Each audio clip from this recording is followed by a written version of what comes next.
રાજ્યમાં ખાતરની અછત મુદ્દે ભાજપ પ્રવક્તાએ પ્રતિક્રિયા આપી છે। હિતેન્દ્ર પટેલે કહ્યું કે કેન્દ્ર સરકારે પૂરતા પ્રમાણમાં જથ્થો ફાળવેલો છે। આંતરરાષ્ટ્રીય બજારમાં ખાતરના ભાવમાં વધારો થયો છે। 2/3 ખાતરની આયાત કરવી પડે છે તેવું હિતેન્દ્ર પટેલે કહ્યું। ખેડૂતોને મૂળ ભાવે ખાતર મળે તેવી વ્યવસ્થા કરી છે।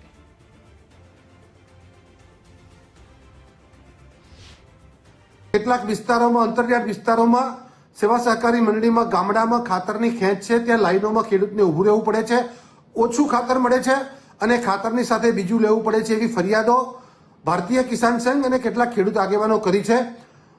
આ બાબતે રાજ્ય સરકારે લગભગ છેલ્લા અઠવાડિયામાં શ્રેણીબદ્ધ રીતે પગલાં લઈ અને આ વ્યવસ્થાઓ નિવારવાનો પ્રયાસ કર્યો છે। વિતરણ વ્યવસ્થાઓની જે અવ્યવસ્થાને કારણે આ સ્થિતિ સર્જાઈ છે। રાજ્યના કૃષિ વિભાગના અધિકારીઓએ એ બાબતને દુરસ્ત કરવાનું અને આગામી ટૂંક જ સમયમાં પ્રત્યેક ક્ષેત્રમાં પ્રત્યેક મંડળીમાં આ ખાતર પહોંચે, વધારાનો જથ્થો કેન્દ્ર પાસેથી મેળવ્યો છે એ પણ જ્યાં નથી ત્યાં પહોંચે એવી વ્યવસ્થા ગોઠવવાનું અહીંયા શરૂ કર્યું છે। ટૂંક સમયમાં પ્રત્યેક જગ્યાએ ખેડૂતને પૂરતું ખાતર મળે એવી વ્યવસ્થા ગોઠવાશે એવી આશ્વસ્ત કરું છું।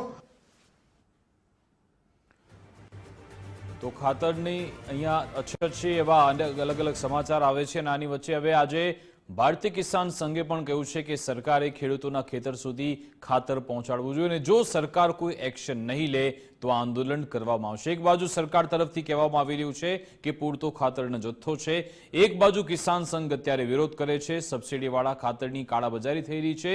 સરકારી કંપનીઓ બારોબાર ખાનગી કંપનીને ખાતર વેચી લે છે તેવો આરોપ પણ કિસાન સંઘે લગાવ્યો છે। સબસિડીવાળા ખાતરની કાળાબજારી થાય છે અને જો ખાતર નહીં મળે તો આંદોલન થશે। તેની સામે સરકારનું કહેવું છે કે યોગ્ય વ્યવસ્થા છે જ।